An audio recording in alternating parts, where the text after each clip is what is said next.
Hello అందరికీ ఒక busy morning routine చూసేయండి. ఫస్ట్ అయితే ఎసరు పెట్టేసాము. మీలో ఇంకా ఎవరు ఎంతమంది పొయ్యి యూజ్ చేస్తున్నారో చెప్పండి. పల్లెటూరులో ఆబ్వియస్లీ ఎలాగా యూజ్ చేస్తారు, ఇంకా సిటీలో అయితే తప్పదు కాబట్టి ఇంకా ఫస్ట్ ఎసరు పెట్టేసి ఇంకా కర్రీకి అయితే ఆనియన్స్ కట్ చేస్తున్నాను. ఎందుకంటే ఆనియన్స్ ఎక్కువ కట్ చేయాలి కూరకి.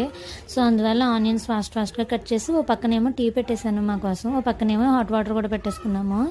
ఈలోపు హాట్ వాటర్ చల్లారిపోయింది. మా పిల్లలకి హాట్ వాటర్ పెట్టేశాను బాటిల్స్లోని. నెక్స్ట్ ఓ పక్కన కూర వండేసాను. బాగా టైం అయిపోతుంది ఓ పక్క నుంచి ఇద్దరికి. మా అక్క లేదు, సో అందువల్ల ఇంత కంగారు. మా అక్క ఉంటే మా అక్క వండేసేది, నేను కట్ చేసేసి ఇచ్చేస్తాను.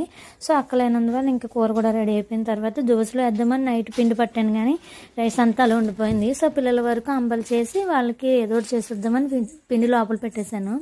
ఈ టైంలోనే కొంచెం పిండి జల్లించేసాను అనమాట, అది డబ్బాలో వేసేద్దామని.